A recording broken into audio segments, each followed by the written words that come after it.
Hey, friends. Happy New Year. I'm so glad you're here. And I hope you can hear me because I didn't test my microphone. But um, this year, I want to just talk about helping your pet by not doing so much. Because one of the things that I see is people um, doing a ton of stuff and adding more and more and more and more. And really, the way to start out our new year is not by adding more, doing more, um, trying to overdo everything.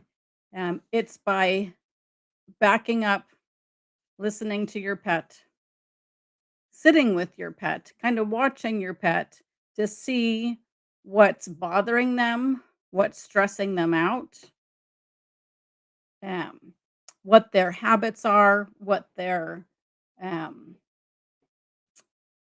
uh, let me just get this what their habits are, um, what their um, cycles are as far as, their sleep cycles and their play cycles. Because, like, my puppies have 2 play periods, morning and right before dinner, and that's it. And then they relax and sleep most of the time except when I do yoga.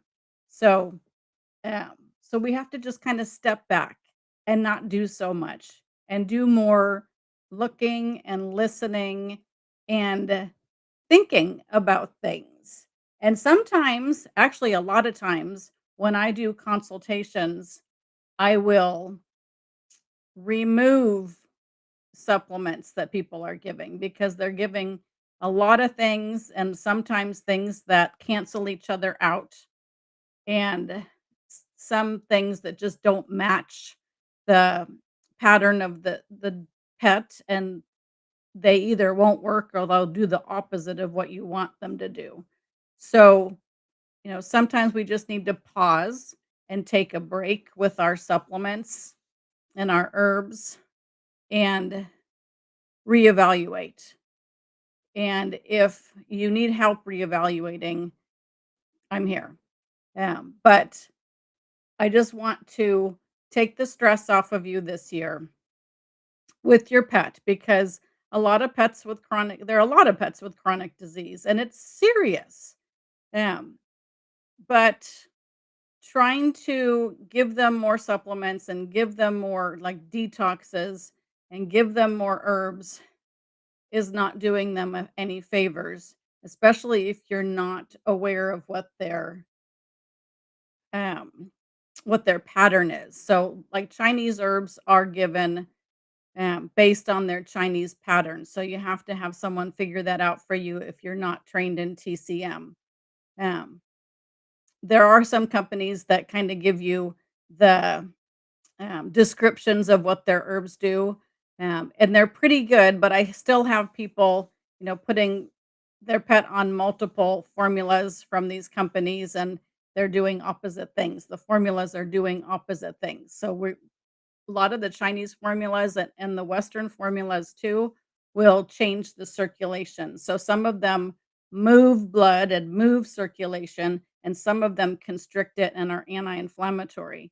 And a lot of times I'll see pets on both kinds of formulas. So they're basically canceling each other out and doing nothing. And that's why your pet is not getting better. So we just need to step back,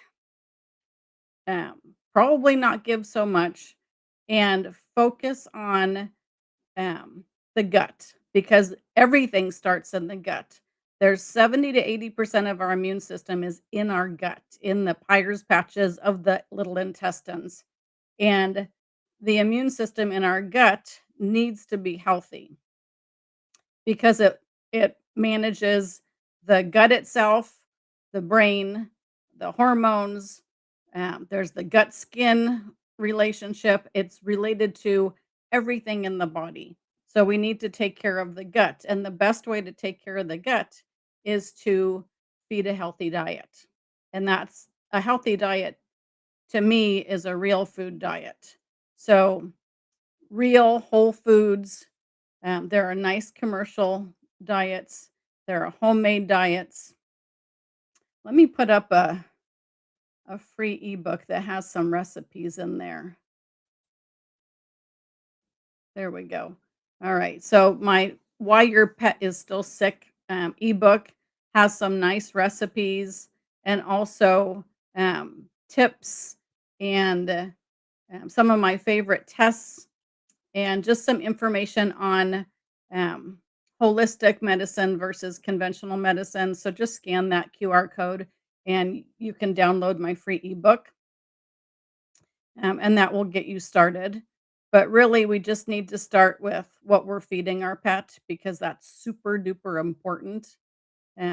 So, fresh whole foods, whether they're commercial diets, and I do have some favorites, or homemade diets that you can make depending on where you are in life.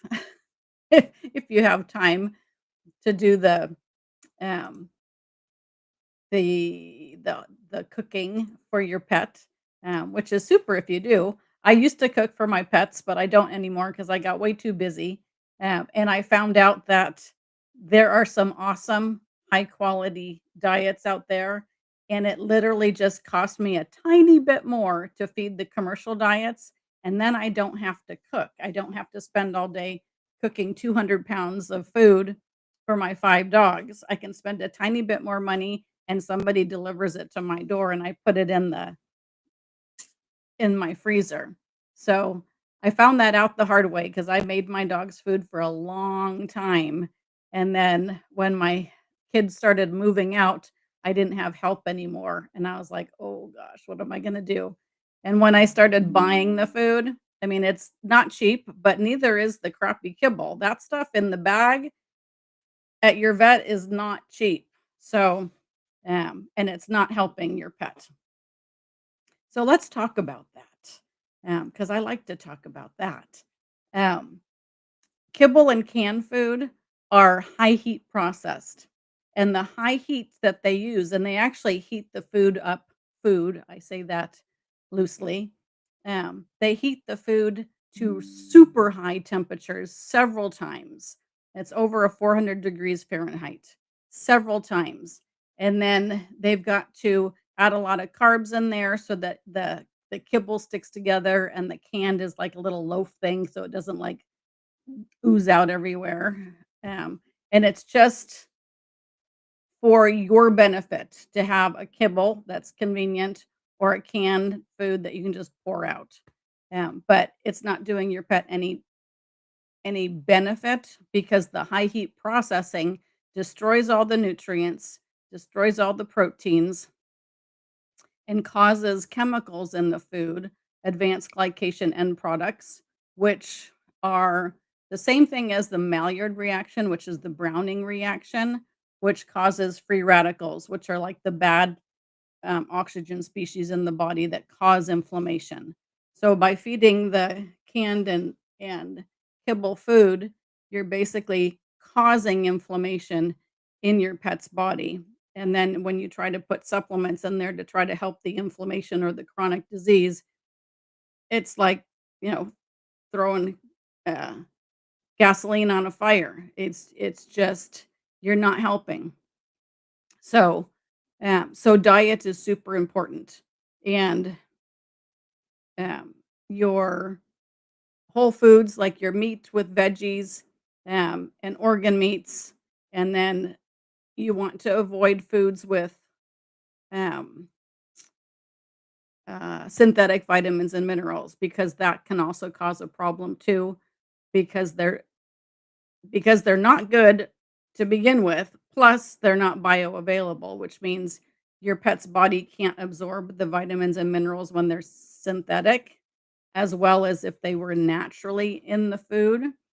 So they're technically not balanced because they're adding synthetic vitamins and minerals that can't be absorbed properly by your pet. So even though it says balanced on the bag, it really isn't if they're using synthetic vitamins.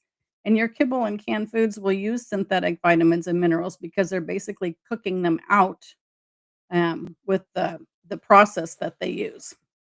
So um, so that's no good. And there are other reasons why I don't feed those kind of foods. Most of them are GMO corn and soy, with carbohydrates and simple sugars and all kinds of stuff that our pets are really not meant to eat. Um, and the protein sources are garbage. It's basically the what's not fit for human consumption that they use. So that's the bad stuff about food. Um, about the kibble and canned food. So you want to avoid that. And if you can't transition right away, you start where you're at and you start topping the food with healthy things and you start figuring out, how you can transition your pet to a real food diet because honestly, that's the foundation of health. And before you start throwing supplements and herbs and, you know, doing all these tests, the first thing you want to do is work with diet and feed them as fresh a diet as you absolutely can. Because honestly, a lot of these problems, like chronic skin problems, chronic intestinal problems, can be resolved simply by switching to a fresh food diet. And I see that happen over and over and over. Um, as soon as someone switches, like, things just change. Your pet's whole demeanor changes because they're getting what they need, and the body reacts positively to a real food diet. So it's absolutely wonderful. So that's your first thing you wanna do, um, for this year is just kinda sit back and observe your pet. Don't give so many vitamins and supplements and herbs, unless you're working with an herbalist already or a veterinary herbalist already that, um, has figured that out for you. But if you're not getting anywhere with what you're doing, take a step back and just start observing and work with diet and start feeding as fresh of a diet as you can. And if you need help, there are ways to do it, um, not as expensively as some ways. But the fact is, you're going to spend money on food. And if you're going to spend more money on food, like you're going to spend more money if you do a real food diet versus if you're feeding like Purina Pro Plan out of a 60-pound bag.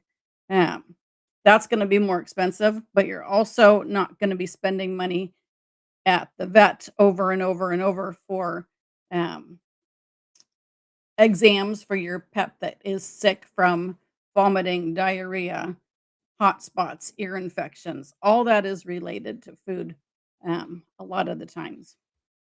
So, um, so let's take care of our pets thoughtfully and compassionately and just start with the basics. And as we go along, um, I'm going to talk more about specifics.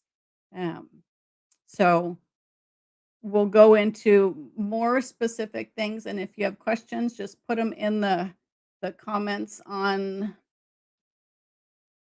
YouTube. This is my first time doing this live on YouTube, by the way, so I'm just kinda trying to get used to it. So bear with me, but I love talking about pets, and I love helping pets and helping pet parents help their pets, um, and everyone will be happy that way. So if you have specific questions, throw them in the YouTube chat or, message me on Instagram or Facebook. Oh, let me find I might have a QR code for those where you could message me maybe. Let me see if I do. Oh, maybe I don't. Darn. Okay. All right. Well, I'll have to get that for you for the next time. But check out my Why Your Pet is Still Sick free ebook by scanning the QR code and let me know if you have any questions. There was a really good question in the comments about um, a dog that has both environmental and food allergies. So it sounds like they probably did a test and they were treating them with antibiotics and steroids, which is your typical conventional route because they don't have much to give you. So, antibiotics and steroids are like the first line, and then they get worse. Um, and then the dog developed a gastric and um, reflux and a chronic heliobacter, which is a bacteria in the stomach or the duodenum. So that's really complicated, but there are things that you can do, and honestly, it's all related to the gut with this dog. So the gut's messed up from the steroids and the antibiotics, and our environmental allergies actually do start in the gut as well as the food allergies. So there is a because the gut has the immune system, has 70 to 80% of the immune system. So even your environmental allergies start with a problem with the immune system in the gut. So you still have to work with diet and food to help that dog, and calming the gut down with maybe bone broth and um, probiotics, and then there are herbs and supplements depending on the dog's pattern. Um, so you have to look at the pattern, whether they're yin or yang deficient, if they're blood deficient, if they're hot, or if they're cold. So there's a lot of things that, so when we do herbs and stuff, it depends on the particular pet. So there's not one herb for one problem. There's multiple herbs for one problem. It just depends on the individual pet. So there are herbs and supplements for the allergies. With food allergies, you just want to figure out what they're sensitive or allergic to and remove that. And the good thing is with food allergies, pets can actually get over food allergies when you remove those triggers and you heal the gut.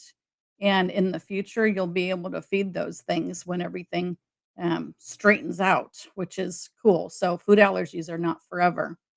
Um, and then, let's see.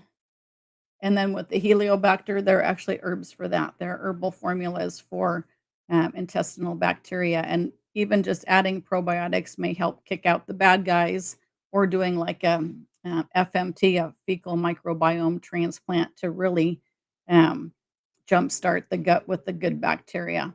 So there's a lot of stuff that can be done for these chronic problems. You just have to take it step by step.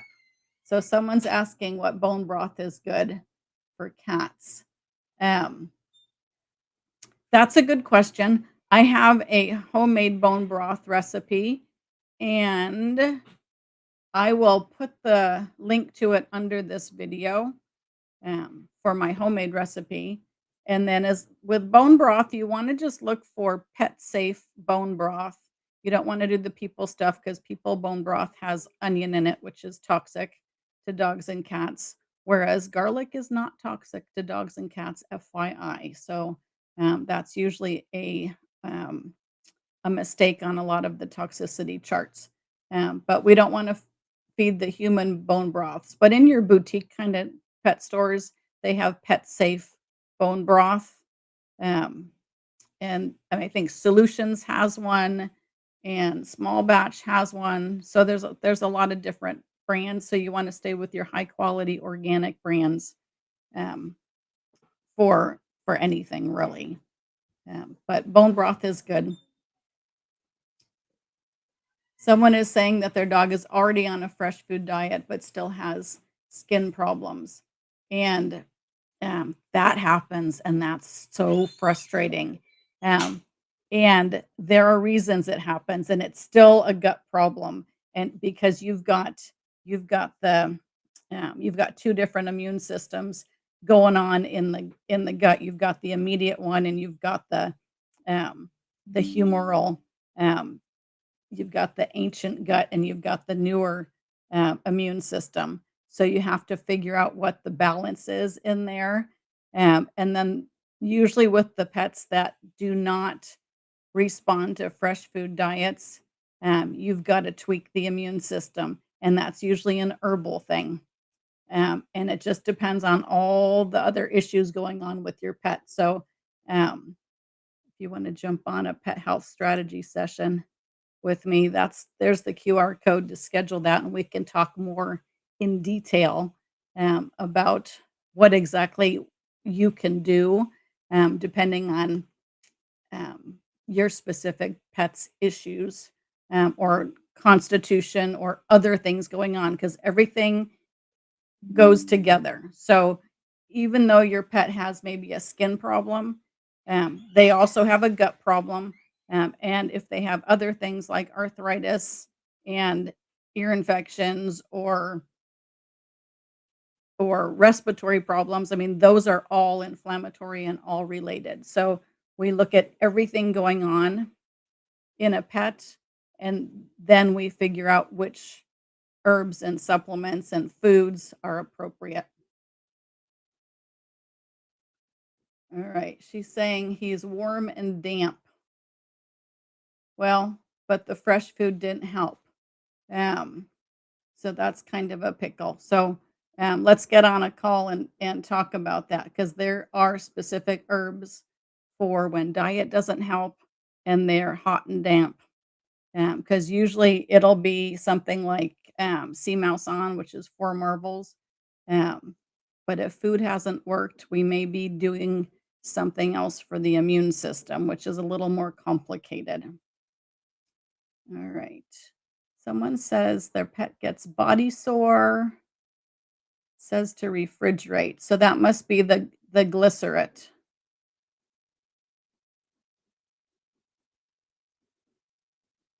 If it says refrigerate, I would, but if it's so the body sore glycerate is a liquid Jin Tang product for basically arthritis or pain in the bones, muscles, tendons, ligaments, that kind of thing. So it's for pain.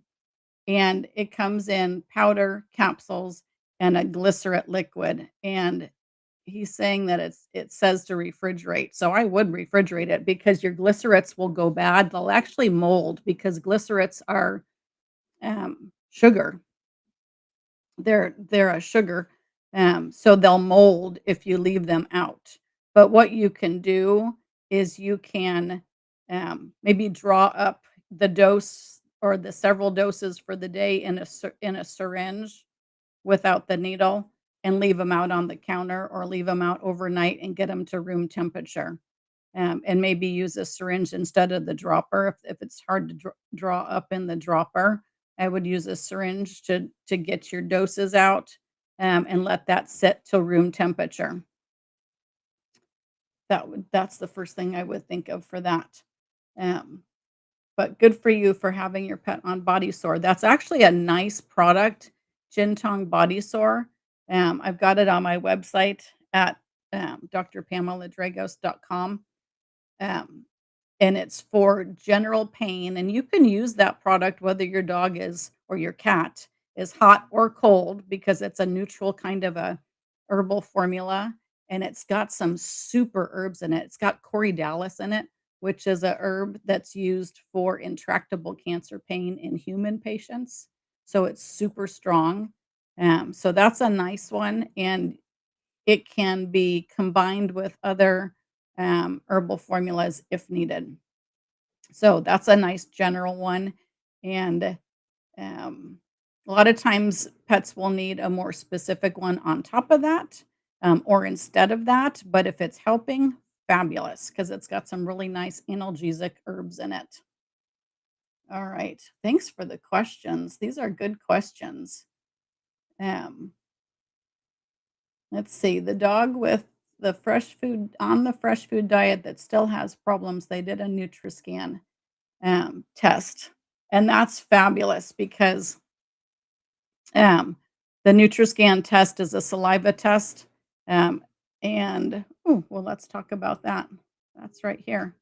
It's an at home saliva test, and it can tell you what's going on with your pet's um, what they're sensitive to as far as foods, and then you have to avoid those foods.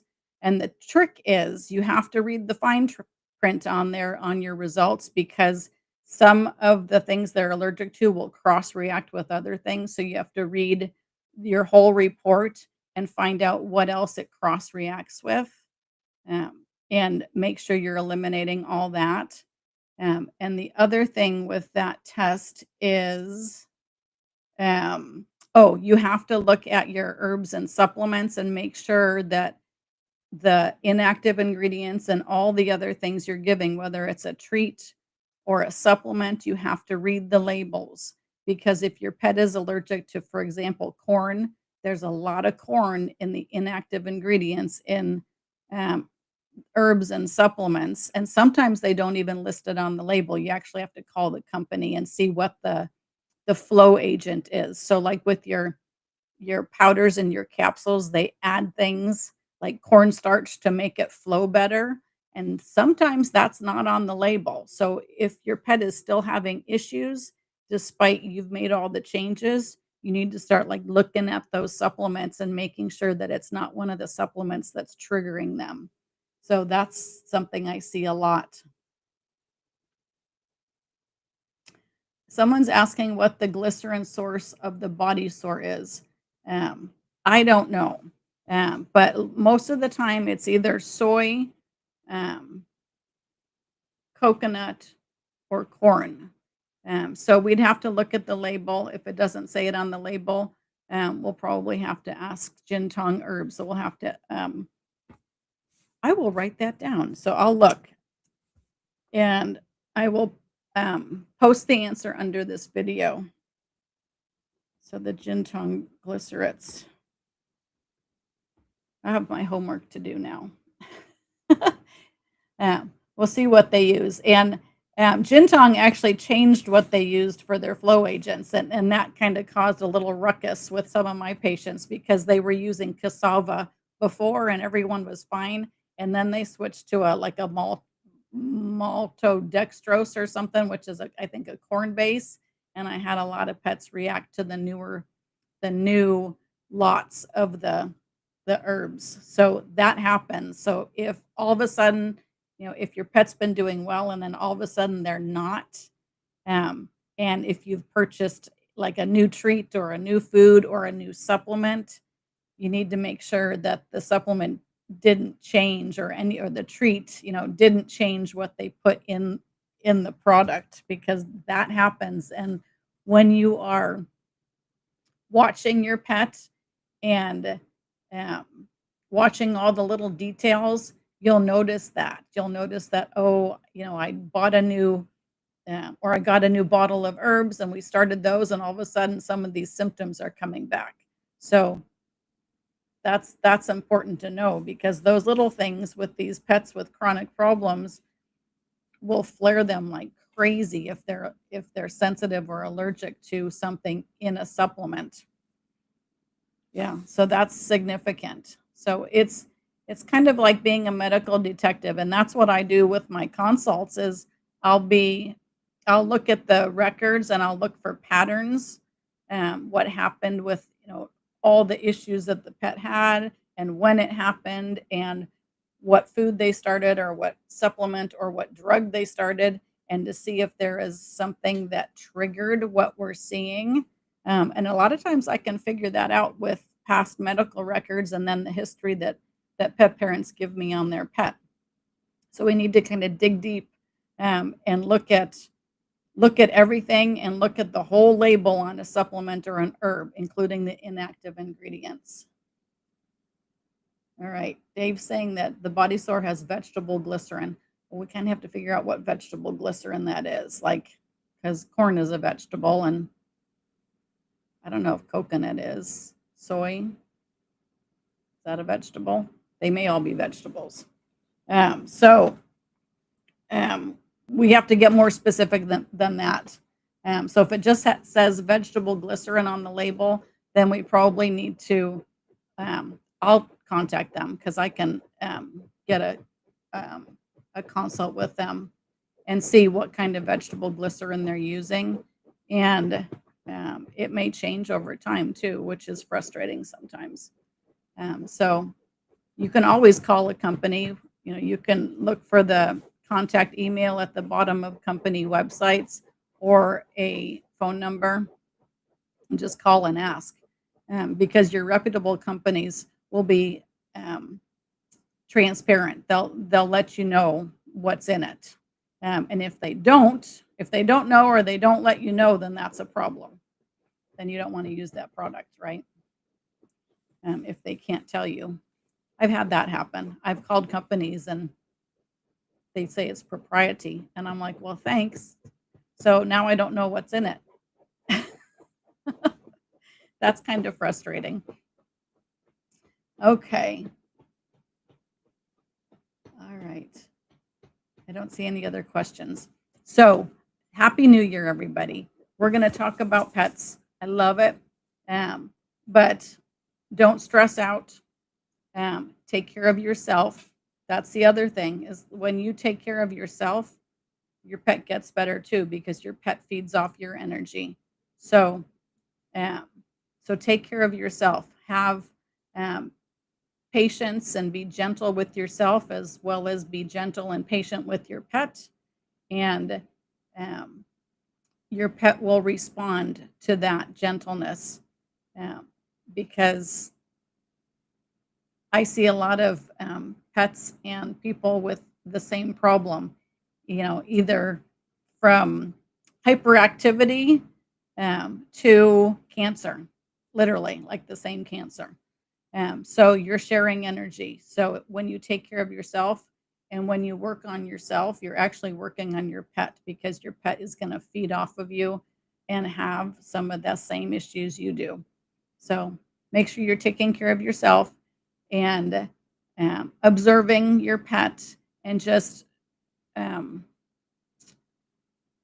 um, just be thoughtful. And if you feel like you're giving too much, you probably are. So just relax, back off on things, work with diet. And um, if you want to jump on a call with me, I'm going to put up the pet health strategy session QR code again. That's we just jump on a Zoom call for 30 minutes and troubleshoot and problem solve, and we basically go over what you're doing, what's worked, what hasn't worked, and I try to figure out the best next step, and then also figure out some things based on the limited knowledge I have from that short call. Um, what may be our priorities, and maybe even some herbs and supplements that could help. So that's a lot of times real helpful. All right, everybody. I'm so glad you joined me, and I will be back next Saturday, same time, and we'll do this again. And thank you so much for being here with me and taking fabulous care of your pet. I'm actually really proud of you for being here and being involved and being active in your pet's health care, because that's important that you advocate for your pet and you try. But we're going to just go back to the basics, um, and basically start over, especially if things have gotten just out of control with your pet. So we're going to start with the basics, as well as trying to get some balance in our life too, which will help our pet. All right. Thanks for joining me, and